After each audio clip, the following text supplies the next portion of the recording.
If we're going to investigate interference in our elections, we should investigate it from all sources that it comes from. And the fact of the matter is, phenomenal point. The fact of the matter is, our elections are interfered with by foreign countries, just in the same way that we interfere in the elections of foreign countries, and other countries interfere in the elections of other foreign countries. Other countries are constantly trying to influence one another for their own gain. And so we do have to be vigilant for interference in our elections, and that means from all sources, Russia and Ukraine. And if people who were going after Trump over Russian interference in our elections should, if they had consistent ideals, they should be pleased that he was asking Ukraine to investigate how they interfered in our elections. But instead, they're not. A claim of interference that Trump's opponents very strongly have touted and believe. I mean, you have a lot of people on the left who want to claim that there were interferences with Russia meddling in our election in very specific ways, by the way. You know, I mean, being involved in another country is one thing. We're hearing claims that the Russian government had bots set up on Facebook, Google, YouTube, and that they were posting fake information, that they were providing misinformation to the masses, and that's how so many people were lulled into voting for Trump. The thing is, and please, anyone in the comments, Mike, correct me if I'm wrong, I haven't seen any of it. I've never actually seen fake news from a Russian bot. Here's the thing. I mean, the fake news issue, is real, but the irony is that the source of fake news is not really bots. I mean, it's not really Russia. Fake news is everywhere. Yeah, lots of our media companies, lots of our U.S. media companies peddle fake news all the time. Major media outlets, and sometimes they won't even correct it, and when they do, they will usually do it quietly. I think it's actually part of why I feel like there's such a strange irony to this, is that you have major media sources saying, like you said, touting information that is inaccurate. I mean, we can post sources for this as well. I can name at least 2 cases right off the bat where major media sources sprang right to misinformation. I think the Covington Catholic High School case is probably the crystal clearest example. I think Jesse Smollett is also a good example of this, and how the media will be so quick to post information that they haven't verified, and they have the ability to verify it. Yeah, they had, when CNN posted the video about Covington, they had access to the video, the entire full video that showed exactly what happened, exactly when, and who walked up to who. And the only reason they corrected their record was because people were outraged at the misinformation that they were promoting. It's only when there is a backlash that they feel the need to actually roll back what they've said. And even when they do that, again, it's done quietly, right? What they'll do is they'll post a headline, a very incendiary headline, and then they'll have their article saying whatever it is, and after that headline has been passed around, then they'll correct it. And there have been there's data that shows that these corrections are often seen far, far fewer than the initial release of the articles. The topics just aren't the as misinformation spreads, and the correction is seen by almost no one. I mean, anyone wants to read a juicy article about impeachment and scandals and all that, but as soon as you see something providing counter arguments, well, that's not very exciting to a lot of people, so they step away from that. And of course, keep in mind, there are also advertisers are a huge part of this as well. The reason that clickbait exists is because advertisers will gravitate towards things that are clickbait because people will click on them and see an advertisement. Exactly. Well, they want those clicks. So something that's gimmicky and clickbait designed is it's more profitable for advertisers. They're more likely to spread that information. That is the incentive structure of our media ecosystem right now. Yeah, and so if you have something that is honest and factual and not that exciting, well, as true as it might be, the number of people that will see it is probably going to be far fewer than the people who hear some exciting and surprising lie. Yeah, it reminds me of this old saying that a lie gets halfway around the world before the truth has enough time to put its pants on, and it's the truth. Rumors spread fast. Lies fly around like nobody's business, and people, especially today, I'm not sure. I'm not sure if it's that people don't care about the truth or if they just don't have a strong enough desire to search for it, because it is out there. If you really wanted to find it, you could. But it isn't always easy.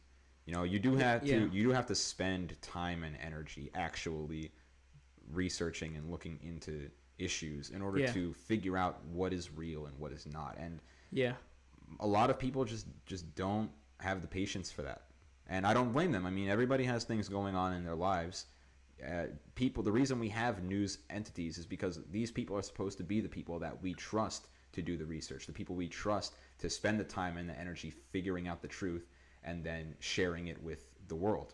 Even just doing the research that we do, so we know firsthand how hard it is to find credible information.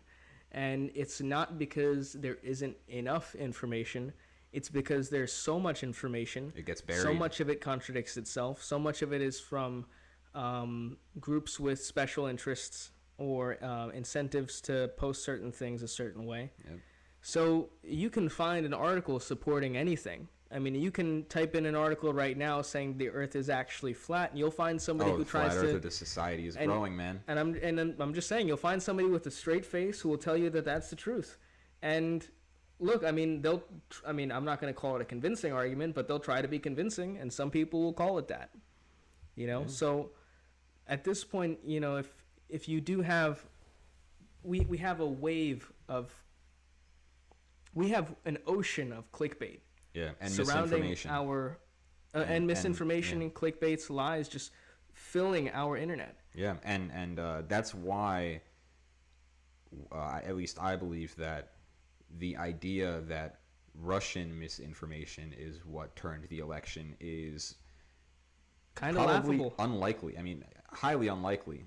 At the very least. This is my opinion, but honestly, I think it's kind of laughable. There is another element to where what role Russia may have played in our election interference, and that has to do with WikiLeaks, because there is some evidence to suggest that the emails that WikiLeaks posted from the DNC servers were provided to WikiLeaks by Russia, or at the very least that Russia was the entity that hacked into the servers, and then that information got disseminated, which WikiLeaks eventually posted. It's unclear as to what exactly the supply chain is, whether or not WikiLeaks was directly coordinating with Russia or not, but there is strong enough evidence to suggest that Russia is the one that was responsible for hacking into their servers. Now I want to ask you a question regarding this. Real quick, though, the thing about this is that no one has ever disputed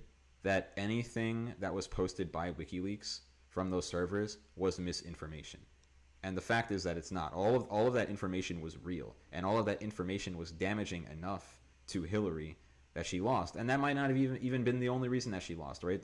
There are lots of criticisms of the kind of campaign that she run. Correct me if I'm wrong. Those emails did implicate that the DNC had in some way targeted Bernie. Yeah, they not just the DNC, but media entities working in coordination with the DNC. There were emails showing that debate questions had been provided to Hillary Clinton prior to the debates, and they weren't provided to any other candidates like Bernie Sanders, who was her main competition in that race. So they did a lot to cheat Bernie out of that election. Now, whether or not you think Bernie would have won regardless of that, that's a whole different question.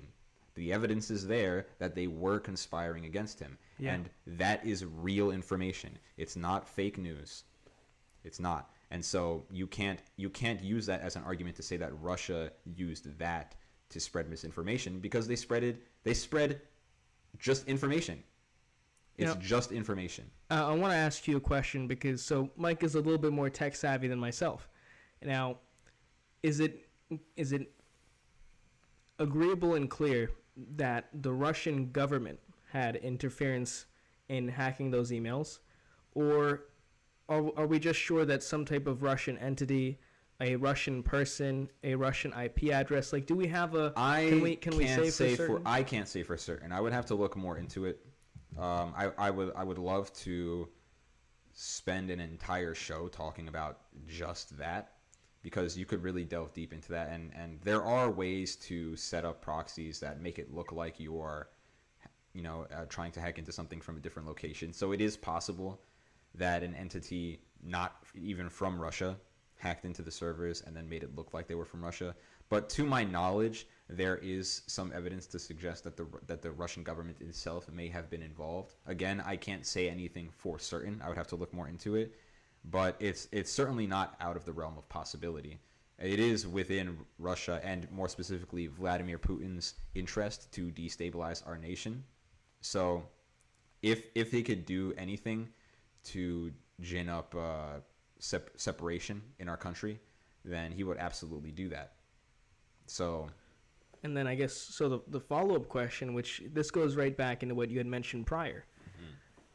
If it is the case that the Russians and the Russian government did interfere with the election, if we've had every major media source for at least 3 years try to claim that is the fact, that this definitely happened in a very specific way,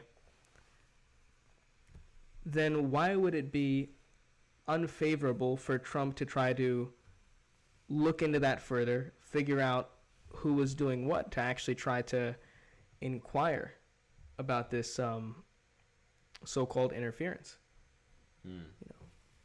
That to me is in kind of, it shows the double standard, right? If this was anybody else looking into this in a very specific way so they could try to learn more information about the Russian collusion or interference, any other person in government who would have been doing that would have been praised for it. But because it's Trump, because it's based around him, because we believe that he's the perpetrator of all of this, that's actually unpopular. So, I mean, what should he do? Like, if you were Trump, are you supposed to inquire and find out about who tried to make this, who tried to spread misinformation, leak emails, etc.? Are you going to try to investigate that and get criticized for it because apparently you shouldn't be investigating it? Or do you not investigate it, in which case people criticize you for ignoring it? Well, I don't think there's really a winning answer there. I think that's the dilemma that Trump is sort of stuck in regards to every move he makes. Because at this point, it almost doesn't matter what he does, he will be criticized for it. And you can criticize the president, but I think that we should do so in good faith. And when you attack him for every single thing he does, even when what he's doing is a good thing, then it disincentivizes him to listen to any of his critics, which makes it more difficult to correct him when he actually does make bad moves. And so that's something that it's a disservice to the whole country, in my opinion, especially with the kind of person that Trump is. When you attack him in this way, it makes it much less likely that he will listen to you, and much more likely that he will do the opposite of what you want him to do out of spite. I'm sure anyone here can think back to a specific time in grade school where you were in the right. One other thing regarding the media. So everyone's thinking about this next election. Of course, I am too. Mm-hmm. Where are we going to see this media escalation head to next? Because if Trump wins, we can only imagine that the smear campaign and the Trump phobia is going to get worse. And if a Democrat wins, honestly, I'm a little concerned as to where the media will head with that. If we have a media that's doing all of this and is supporting candidates on the left, and look, I'm pretty far left on a lot of topics. I think that there's a serious concern for the stability of our political structure. Yeah. We're at a position right now where we see media lie more than in a more influential way than we've ever seen it before. At the very least, I think that now there in some ways is than ever before. At the very least, I think that that it's more obvious, right? I mean, There- running a there's newspaper been, company used to not be very profitable. Like, their media companies now are incredibly. I mean, not as of the past few years, but they've historically been rather profitable. You know, like we said, there's clickbait. There are multiple things that large news sources can use to make excessive amounts of money doing what they do. Continuing with journalism. I mean, I'll leave it to you from there. I think I've pretty much spoken my mind as far as, what we're seeing with media right now is only second to really. Well, that's part of why we're doing what we're doing, is because we want to be able to, I mean, we give our opinions on a lot of things, but we also want to make sure that we're putting out accurate information. And yeah, we're always willing to admit when we may be wrong about something, and we try to do as much research as we can before we talk on a subject, but obviously, you can't get access to every piece of information. So if anyone shows us any piece of information that contradicts anything that we say, then we're always open to seeing that.